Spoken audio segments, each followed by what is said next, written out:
दोस्तों, क्या आपको पता है कि महाभारत और रामायण काल के कुछ ऐसे चिरंजीवी हैं जो तब से लेकर अभी तक इस धरती पर जीवित हैं और कहा जाता है कि ये सभी भगवान श्री हरि के अगले अवतार यानी कि कल की अवतार का इंतजार कर रहे हैं। और जैसे ही भगवान कल की अवतार में धरती पर आएंगे, ये सब भी सबके सामने निकल कर आ जाएंगे। तो चलिए आज के इस वीडियो के माध्यम से जानते हैं सनातन धर्म के इन चिरंजीवियों के बारे में।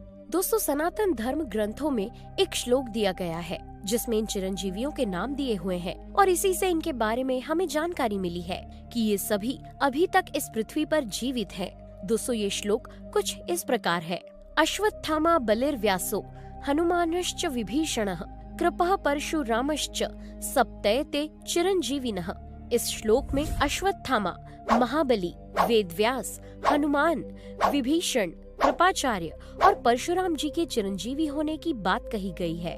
अश्वत्थामा, इस श्लोक में सबसे पहले नाम आता है महाभारत काल के अश्वत्थामा का, जो कि गुरु द्रोण के बेटे थे और उनके बेटे होने के साथ साथ वो 11 रुद्रों में से एक अवतार थे। बता दें कि गुरु द्रोण को एक बेटे की चाह थी। भगवान शिव की तपस्या करने पर भगवान शिव ने उनकी तपस्या से खुश होकर उन्हें वरदान में एक बेटा दे दिया और साथ ही साथ उसे चिरंजीवी होने का वरदान भी दिया। इसके अलावा अश्वत्थामा के माथे पर एक मणि लगी हुई थी जो उसे किसी भी बीमारी, भूख, हथियार या मौत से बचाती थी। लेकिन जैसे जैसे अश्वत्थामा बड़े हुए और अपने मित्र दुर्योधन की संगति में आए तो उनकी शक्ति पाने की लालसा बढ़ती गई और उन्होंने कुरुक्षेत्र के युद्ध में कौरवों की तरफ से युद्ध किया।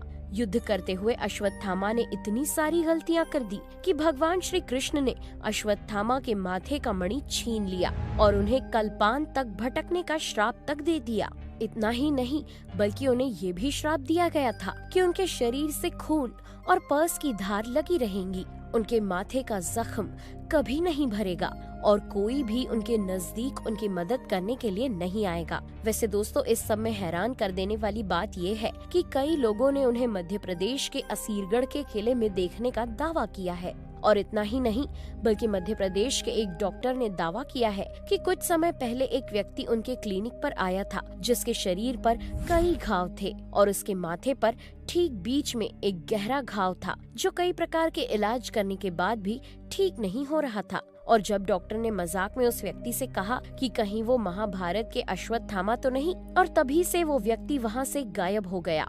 किसी भी व्यक्ति ने उसे हॉस्पिटल से बाहर जाते नहीं देखा और फिर वो व्यक्ति कभी उस डॉक्टर के पास इलाज के लिए वापस नहीं आया। खैर दोस्तों, डॉक्टर की बात में कितनी सच्चाई है ये तो कोई नहीं जानता। हनुमान जी, दोस्तों, रामायण के सबसे बेहतरीन पात्र हनुमान जी को भला कोई कैसे भूल सकता है। जब राम जी, लक्ष्मण जी और सीता माता को वनवास मिला था तो रावण छल पूर्वक माता सीता को हरण करके लंका ले गया था और लंका दूर होने के कारण राम जी लंका नहीं जा पा रहे थे। तभी उनके सबसे बड़े भक्त हनुमान जी ने ये बेड़ा उठाया और समुद्र पार करके लंका की अशोक वाटिका में माता सीता से मिलने जा पहुँचे और उनके चिरंजीवी होने की कहानी भी इसी से जुड़ी हुई है। दरअसल मान्यता है कि जब हनुमान जी ने माता सीता को उनके रामदूत होने का प्रमाण दिया तो माता सीता ने खुशी में उन्हें अमर होने का वरदान दे दिया। वैसे दोस्तों, इसके अलावा हनुमान जी के चिरंजीवी होने की एक किंवदंती ये भी है कि जब रामायण के सभी पात्रों को मोक्ष मिल रहा था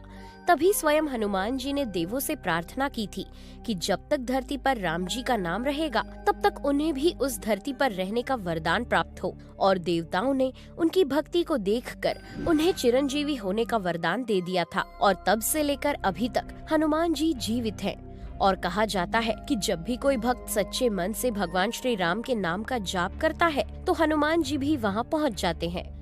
महर्षि वेदव्यास सत्यवती और ऋषि पारशर के पुत्र थे और इन्हीं की पुण्यतिथि के रूप में हम हर साल गुरु पूर्णिमा मनाते हैं। वैसे अगर वेदव्यास जी के नाम का संस्कृत में मतलब निकाला जाए तो वो होता है वह व्यक्ति जिसने वेदों को लिखा है। और आपको बता दें कि महर्षि वेदव्यास जी ने ही चारों वेद यानी कि ऋग्वेद, सामवेद, यजुर्वेद और अथर्ववेद की रचना की है और इन्होंने ही 18 पुराणों की भी रचना की है जिसके चलते इन्हें हिंदू धर्म ग्रंथों का लेखक कहा जाता है। और मान्यता है कि ये चिरंजीवी इसलिए हैं ताकि भगवान कल्कि के अवतार के बारे में भी ये सविस्तर से लिख सके। हालांकि वेदव्यास जी को भगवान विष्णु का अवतार भी माना जाता है और विष्णु पुराण में बताया गया है कि वेदव्यास एक ऐसा टाइटल है जो हर युग में विष्णु अवतार में आए हुए वेद संकलनकर्ता को दिया जाता है। वेल दोस्तों, ऐसी मान्यता भी है कि वेदव्यास जी ने 3 युगों को देखा है।